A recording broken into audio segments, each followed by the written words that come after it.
Hello students, कैसे हैं आप। आज +2 का इलेक्ट्रोस्टैटिक में जो हम पार्ट स्टडी कर रहे हैं, इलेक्ट्रोस्टैटिक जो है वो 2 चैप्टर से मिलकर बना हुआ है बच्चों। एक है इलेक्ट्रिक फील्ड एंड चार्जेस और एक है इलेक्ट्रिक पोटेंशियल। ठीक है, जो इलेक्ट्रिक फील्ड एंड चार्जेस जो हम स्टडी कर रहे हैं उसका लास्ट टॉपिक है आज। ठीक है, उसके बाद हम न्यूमेरिकल करेंगे, एनसीईआरटी के अनसोल्व्ड न्यूमेरिकल्स को पिक करेंगे।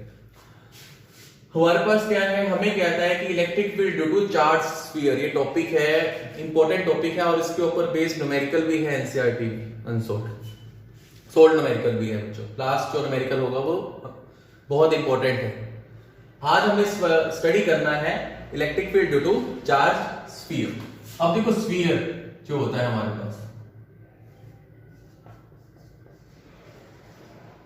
स्फीयर 2 टाइप्स का होता है बच्चों। एक हमारे पास होता है होलो स्फीयर, ठीक है, और एक हमारे पास होता है सॉलिड स्फीयर। होलो स्फीयर और सॉलिड स्फीयर। होलो का मतलब क्या होता है कि जो इंटरनली अंदर से क्या होगा, खाली होगा, उसके मतलब जो इतना भी उसका मटेरियल जो है वो सिर्फ आउटर सेक्शन में है। ठीक है ना। इनसाइड से क्या होगा, वो होलो होगा, मतलब एम्प्टी होगा, उसके अंदर कोई भी मटेरियल नहीं है। तो होलो स्फीयर को हम एक थिन शेल भी कह सकते हैं। ठीक है, होलो स्फीयर को हम थिन शेल भी कह सकते हैं। अब इसमें ये कितने टाइप्स का होता है, आगे होलो स्फीयर कितने टाइप्स का होता है। एक कंडक्टिंग होता है, ठीक है, कंडक्टिंग का मतलब क्या होगा, हम क्या मटेरियल यूज करेंगे, जिसे हम मेटल्स बोल देते हैं। एक नॉन कंडक्टिंग होता है, जिसमें हमारे पास क्या आ जाते हैं, डाई इलेक्ट्रिक आ जाते हैं, जो हम आगे स्टडी करेंगे, एंड इंसुलेटर्स आ जाते हैं। ठीक है जी। सॉलिड स्फीयर वो थिक स्फीयर के अंदर आ जाता है, मतलब उसके अंदर कोई भी मटेरियल रिमूव नहीं होता, वो कंप्लीटली फिल्ड होता है मटेरियल से। उसमें जो हम टाइप स्टडी करते हैं, उसमें भी हम स्टडी करते हैं कंडक्टिंग और नॉन कंडक्टिंग। पहले तो आपको ना डिफरेंस समझ में आना चाहिए कि कंडक्टिंग और नॉन कंडक्टिंग क्या होता है। कंडक्टिंग का मतलब क्या होता है, कंडक्टर। कंडक्टर में क्या होता है, फ्री इलेक्ट्रॉन्स होते हैं, कहां पर, आउटर मोस्ट शेल पे होंगे, मतलब सरफेस पे क्या होते हैं, सारे के सारे फ्री इलेक्ट्रॉन्स चार्ज जो होते हैं वो स्प्रेड होते हैं सरफेस के ऊपर। ठीक है। नॉन कंडक्टिंग में क्या होते हैं, इनसाइड होते हैं सारा का सारा। ठीक है, मतलब सरफेस में नहीं होंगे, इनसाइड होंगे। ठीक है, ऐसे यहां पर नॉन कंडक्टिंग। ठीक है, ये क्या है, कंडक्टिंग है हमारे पास। कंडक्टर का मतलब आपको मालूम है, वो नंबर ऑफ इलेक्ट्रॉन्स जो है उसके सरफेस पे रहते हैं, फ्री इलेक्ट्रॉन्स जिसे हम बोलते हैं। ठीक है, या हम बोले कि उसके ऊपर जो चार्ज डिस्ट्रीब्यूशन होता है वो ऑन दी सरफेस होता है। लेकिन इसके केस में, नॉन कंडक्टिंग के केस में क्या होता है कि चार्ज पूरे वॉल्यूम में स्प्रेड होता है। ठीक है ना।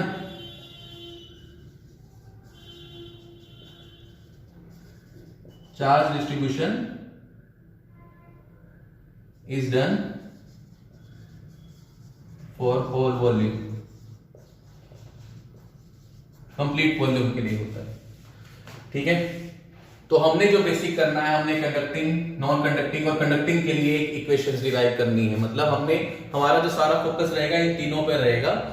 क्यों तीनों पर रहेगा, देखो इसमें भी हमारे को जो फ्री इलेक्ट्रॉन मिलेंगे वो सरफेस पर मिलेंगे, या हमें जो चार्ज मिलेगा वो हम सरफेस पर पिक कर सकते हैं। इसमें भी, क्योंकि देखो इंटरनल पार्ट तो होलो है ना हमारे पास, अंदर तो कोई मटेरियल ही नहीं है, तो उसमें भी क्या रहेगा, सरफेस पे ही चार्ज रहेगा हमारे पास, क्योंकि हम थिकनेस बहुत कम लेकर चलते हैं बच्चों। थिकनेस कम है, होलो स्फीयर बताया कि वो थिन शेल है। थिन शेल का मतलब क्या होता है कि थिकनेस बहुत कम है हमारे पास। थिकनेस कम होने से क्या होता है कि लगभग आपको इंटरनल जो आपके पास सरफेस है लगभग बराबर हो जाता है एक्सटर्नल सरफेस की, इतनी कम थिकनेस होती है। इसलिए ये केसेस एक ही कंसीडर हो जाते हैं। ये कंडक्टिंग, अब देखो सॉलिड में तो आपको एक्सटर्नल एक ही रेडियस मिलती है, ठीक है, तो वो कंडक्टिंग के अंदर आ जाता है। इनसाइड में, क्योंकि अब देखो उसमें इंटरनल रेडियस तो होती ही नहीं है बच्चों, वो कंप्लीटली फिल्ड है मटेरियल से, उसकी वजह से नॉन कंडक्टिंग का केस अगर हम लेंगे तो वो दूसरा हो जाता है, वो आपके सिलेबस में नहीं है। ठीक है, तो हमने क्या करना है, हमने नॉन कंडक्टिंग को छोड़ दें अगर हम, एक्सेप्ट नॉन कंडक्टिंग, ठीक है ना। अगर हम नॉन कंडक्टिंग को छोड़ दें, जो हमारे पास non conducting for solid sphere,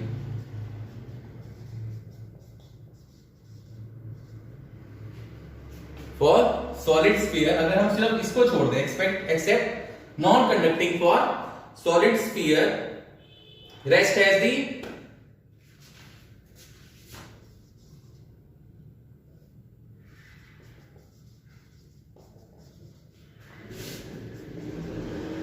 same expression for electric field. बाकियों के लिए देखो, अगर मैं सिर्फ और सिर्फ ये वाला non conducting for solid sphere छोड़ दूं, हमारे पास तीन केस रह जाते हैं, conducting for hollow, non conducting for hollow and conducting for solid. इसके लिए हमारे पास एक ही एक्सप्रेशन आ जाता है इलेक्ट्रिक फील्ड के लिए, जो हमने करना है, ठीक है। अब हम इसी पर मूव करेंगे। इसे पॉज करके आपने क्या करना है, नोट डाउन करना है। देखो हमने क्या किया, स्फीयर किया। स्फीयर क्या होते हैं, दो टाइप का होता है, होलो एंड सॉलिड। होलो स्फीयर का मतलब क्या होता है कि वो अंदर से खाली है, मतलब उसका इंटरनल जो है, इंटरनली वो एम्प्टी है, उसके अंदर कोई भी मटेरियल नहीं है, ठीक है। होलो स्फीयर को हम थिन शेल भी बोलते हैं। थिन शेल का मतलब क्या होता है, जिसकी थिकनेस बहुत कम होती है। बच्चों अगर थिकनेस कम होगी तो हमें एक्सटर्नल, जैसे मान लो बच्चों ये है, 2D में बना रहा हूं,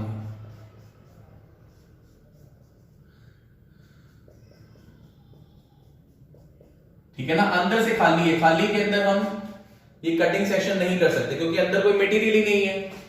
तो ये क्या होती है हमारे पास, एक्सटर्नल रेडियस हुई, सपोज करो ये क्या हुई, थिकनेस। अब होलो स्फीयर के लिए ये जो थिकनेस होती है ये बहुत कम होती है, मिनिमम होती है, इसलिए एक्सटर्नल रेडियस भी लगभग इंटरनल रेडियस के बराबर आ जाता है, मतलब जितनी ये रेडियस है उतनी ये रेडियस आ जाती है, ठीक है। तो अगर जो चार्ज यहां पर डिस्ट्रीब्यूट होगा, हमें लगेगा वो कंप्लीट ही डिस्ट्रीब्यूट है सरफेस के ऊपर, इसलिए ये फैक्टर हमारे पास आ जाता है कि दोनों के लिए सेम इक्वेशन बन जाती है। सॉलिड की बात करें तो सॉलिड ऐसे होगा। अब सॉलिड ये है, सॉलिड में कोई मतलब कोई मटेरियल रिमूव ही नहीं है, आपको एक ही रेडियस मिलेगी। अगर आप कंडक्टिंग पिक करेंगे तो सारा चार्ज यहां पर है, नॉन कंडक्टिंग पिक करेंगे तो चार्ज सारा यहां पर भी आ जाएगा, नॉन कंडक्टिंग के केस के अंदर, ठीक है ना। तो उसके लिए निकालना बहुत मुश्किल है, तो हम सिर्फ और सिर्फ कंडक्टिंग के लिए लेकर चलेंगे, सॉलिड के लिए। अब हम एक्सप्रेशन पर आ रहे हैं, पोज करके आपने क्या करना है, इसे नोट डाउन कर लेना।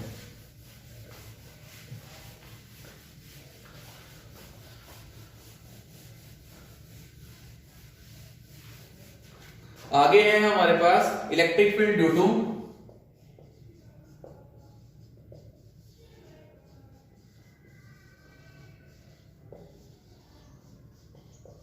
होलो, electric field due to hollow sphere, hollow conducting and non conducting sphere. Comma में आप क्या डाल सकते हैं, सॉलिड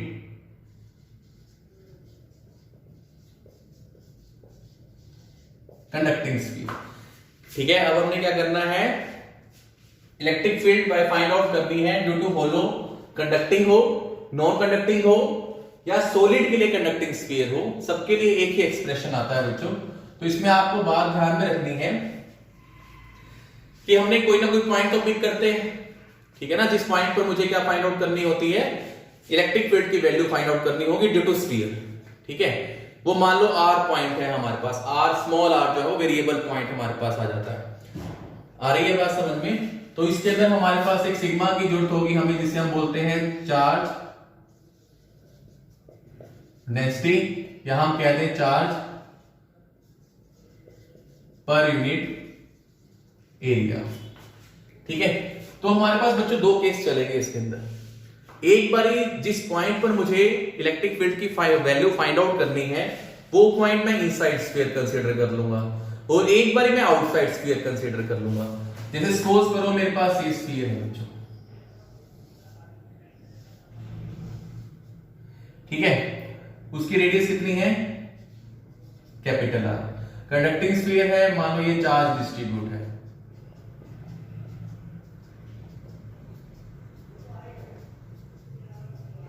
ये चार्ज डिस्ट्रीब्यूट है।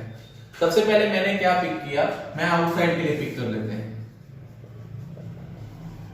आउटसाइड मतलब जो मैं पॉइंट पिक करूंगा, मान लो ये पॉइंट मैंने पिक किया, पी पॉइंट, ये आउटसाइड दी स्फीयर है।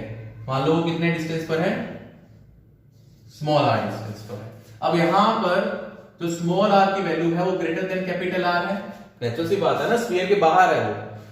तो हमने कैसे यूज करना है इसे, विद द हेल्प ऑफ जो फ्लक्स के अकॉर्डिंग ही करना है हमने, या गॉस लॉ के अकॉर्डिंग करना है। अब अकॉर्डिंग टू गॉस लॉ, देखो गॉस लॉ क्या कहता था, जो नेट फ्लक्स होता है फॉर ए क्लोज सरफेस वो किससे इक्वल होता था, integration E dot D A, या किससे इक्वल होता था, net charge inside divide by epsilon not. मान लो ये टोटल चार्ज Q जो है वो यूनिफॉर्मली डिस्ट्रीब्यूटेड है ओवर द स्फीयर, मुझे ये r डिस्टेंस पे निकालना है। तो गॉस लॉ में हम क्या करते थे, हम गॉसियन सरफेस बनाते थे। सबसे पहले मैंने क्या बनाया, गॉसियन सरफेस। गॉसियन सरफेस कैसा होना चाहिए, सिमेट्रिकल होना चाहिए, जो पूरे चार्ज को वो सिमेट्रिकली कवर अप करे। जिस पॉइंट पर मुझे फाइंड आउट करनी है उसके अबाउट मैं क्या करूंगा, एक गॉसियन सरफेस बनाऊंगा। स्फेरिकल है, स्फेरिकल को अगर मुझे कवर अप करना है तो स्फीयर से ही बनाना पड़ेगा। मैंने क्या किया, यहां तक रेडियस पिक कर ली और एक गॉसियन सरफेस जो था वो स्फेरिकल नेचर का वो मैंने ड्रॉ कर दिया। गॉसियन सरफेस कैसा आया, स्फेरिकल आ गया। ठीक है, कंसेप्ट ध्यान से समझना है, क्योंकि ये स्फेरिकल था। स्फेरिकल को अगर मैं कवर अप करूंगा तो स्फीयर से ही कवर अप कर सकता हूं। अब उस स्फीयर की रेडियस कितनी है, स्मॉल आर। ठीक है, यहां तक इतना पोर्शन हो जाएगा। अब अगर मैं फ्लक्स की वैल्यू फाइंड आउट करूं बच्चों, फ्लक्स की वैल्यू मैंने क्या किया, यहां पर एक स्मॉल एरिया कट डाउन कर लिया, जैसे हम करते आ रहे हैं, प्रोसीजर है हमारे पास। स्मॉल एरिया मैंने कट डाउन कर लिया, सपोज करो वो है डी। अब देखो इस चार्ज की वजह से इस पे इलेक्ट्रिक फील्ड कहां जनरेट होगी, सेंटर से आउट डायरेक्शन में ये जनरेट होगी इलेक्ट्रिक फील्ड। ठीक है, और एरिया वेक्टर कहां होता है, perpendicular to the cross sectional area. ये कहां आया, इसी डायरेक्शन में, तो इनके बीच में एंगल कितना बन गया, 0 डिग्री। ठीक है, अगर मैं नेट फ्लक्स फाइंड आउट करूंगा, क्योंकि ये भी हम मेरे पास क्या आएगा, स्मॉल फ्लक्स आएगा। ठीक है, अगर मैं नेट फ्लक्स निकालूं तो इंटीग्रेशन करनी होगी हमें, ये हमने कर दी इंटीग्रेशन क्लोज सरफेस के लिए, ये आ गया E D A, cos angle होता है वो कितना है हमारे पास, अब 0, तो मेरे पास ये बन गया ई इंटू में डी। अब देखो चार्ज यूनिफॉर्मली डिस्ट्रीब्यूट है, हर एक डायरेक्शन में सेम इंटेंसिटी से इलेक्ट्रिक फील्ड जो है वो क्रिएट करेगा। तो ये मेरे पास क्या आ गया, ई इंटीग्रेशन क्या चल रही है, डी ए हो जाएगी हमारे पास। क्लियर है यहां तक इतना पोर्शन? ठीक है, यहां तक हो जाएगा। अब उसके बाद देखो, अगर सारे स्मॉल एरियाज को यहां लेता हूं, यहां पिक करता हूं, यहां पिक करता हूं, यहां पिक करता हूं, सारों को ऐड कर दूंगा तो मेरे पास क्या आ जाएगा, ई इंटू में ए हो जाएगा। अब एरिया क्या होगा, अब ये एरिया किसका है, एरिया ध्यान से समझना है, एरिया किसका है, बाहर वाले स्फेरिकल सरफेस की हमने एरिया है, क्योंकि स्मॉल एरिया हमने आउटर वाले स्फीयर का कट किया है। तो स्फीयर का एरिया क्या होता है हमारे पास, 4 पाई आर स्क्वायर होता है, ये आ जाएगा 4 पाई आर स्क्वायर के इक्विवेलेंट आ जाएगा। अब हमने उसके बाद क्या करना है, देखो अब ये किससे इक्वल होगा हमारे पास, q inside by epsilon not. ठीक है, फाई नेट, क्योंकि देखो फाई नेट और किससे इक्वल है, Q inside by epsilon not. तो मैं यहां से ई इंटू में 4 पाई आर स्क्वायर को और किससे इक्वल ले सकता हूं, Q inside divide by epsilon not के इक्वल लिख सकता हूं। मुझे निकालना है क्यू इनसाइड, मुझे इवैल्यूएट करना है क्यू इनसाइड। अब देखो यहां से मैंने बताया कि हम सिग्मा, देखो हमने सिग्मा और लैम्डा दो चार्ज डेंसिटी हम यूज करते हैं। लैम्डा कहां यूज करते हैं, जब हमारे पास एक वन डायमेंशनल ऑब्जेक्ट गिवन होता है, मतलब चार्ज पर यूनिट लेंथ, उसे हम क्या बोलते हैं, lambda. Charge per unit area, उसे हम क्या बोलेंगे, सिग्मा। ठीक है, तो ये क्या है हमारे पास, q inside divide by area. ठीक है, अब यहां से क्यू इनसाइड किससे इक्वल आ जाएगा, सिग्मा इंटू में एरिया। आप देखो ध्यान से, एरिया कहां किसका होगा, ये जिसके ऊपर ये चार्ज डिस्ट्रीब्यूट था, उसका एरिया क्या हो जाएगा 4 पाई कैपिटल आर स्क्वायर, ठीक है ना, 4 पाई कैपिटल आर स्क्वायर, क्योंकि ये तो स्फीयर पे है ना चार्ज सारा का सारा डिस्ट्रीब्यूट। अब यहां से मेरे पास क्या हो जाएगा, देखो E इंटू में 4 pi r square is equal to sigma into में 4 pi r square divided by epsilon not. 4 pi से 4 पाई कैंसिल आउट हो जाएगा और यहां से हम इलेक्ट्रिक फील्ड की वैल्यू फाइंड आउट कर लेंगे, जो क्या आ जाएगी sigma divided by epsilon nought capital R square divided by R square, ये वैल्यू आ जाएगी और ये आपके पास क्या आ जाएगा, रिजल्ट आ जाएगा। ठीक है, यहां तक इतना पोर्शन। यहां से हमें क्या पता लगता है कि इलेक्ट्रिक फील्ड इन्वर्सली प्रोपोर्शनल है आर स्क्वायर के, इनवर्स स्क्वायर लॉ को फॉलो करती है। ठीक है, sigma divide by epsilon nought capital R square divide by R square हो जाएगा। यहां तक इतना पोर्शन। अब अगर हमें कहता है यहां तक हो गया, सपोज करो हो जाएगा ना इतना पोर्शन। अब अगर सपोज करो मैं इसे देखो पोज करके हमने नोट डाउन करना है। अगर हमें सपोज करो कह देता है कि electric field at the surface find out करो, electric field at the surface find out करो, तो हमारे पास क्या आएगा बच्चों, electric field at the surface निकालूंगा तो स्मॉल आर किससे इक्वल हो जाएगा, कैपिटल आर के इक्वल हो जाएगा। तो ए की वैल्यू क्या आ जाएगी, sigma divide by epsilon not, जो करते आ रहे हैं, जो करते आ रहे हैं हमारे पास। ठीक है, वो हमारे पास ये आ जाएगी value sigma divide by epsilon not. हो जाएगा इतना पोर्शन। ठीक है ना, यहां से सारा का सारा प्रोसेस हो जाएगा। अब उसके बाद हमने करना है, ठीक है, पोज करके यहां से नोट कर लो बच्चों इसे।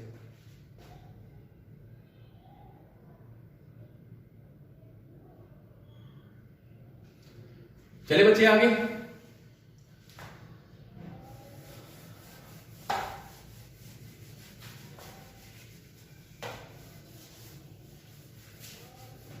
अब अगर मुझे निकालना हो इनसाइड,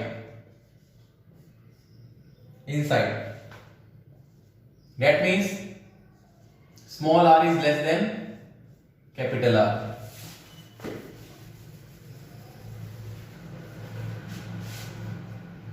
मान लो ये मेरे पास क्या है, कोई स्फीयर है, ठीक है, कंडक्टिंग स्फीयर है, प्लस चार्ज जो है वो सारा डिस्ट्रीब्यूट है। मैंने क्या किया, स्मॉल आर रेडियस, मतलब कहीं ना कहीं पॉइंट जो है वो पी यहां पर प्लेस्ड है और ये रेडियस कितनी है, स्मॉल आर। तो हम क्या करेंगे, ऐसे ही एक स्फीयर ड्रॉ कर देंगे जो गॉसियन सरफेस हम ड्रॉ करते हैं।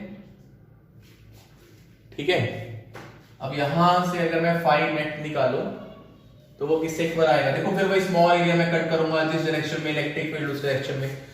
अब सबसे पहले तो देखो आपके ना माइंड में सीधा स्टक करना चाहिए, जो मेरे पास फाई का फॉर्मूला है वो क्या होता है, Q inside divide by epsilon not, ये फॉर्मूला होता है हमारे पास, है ना ये फॉर्मूला। अब देखो जो मैंने गॉसियन सरफेस बनाया उसके इनसाइड में कोई चार्ज है, गॉसियन सरफेस के इनसाइड में, देखो आउटर में था तो उसके इनसाइड में सारा ये चार्ज हमें मिल रहा था।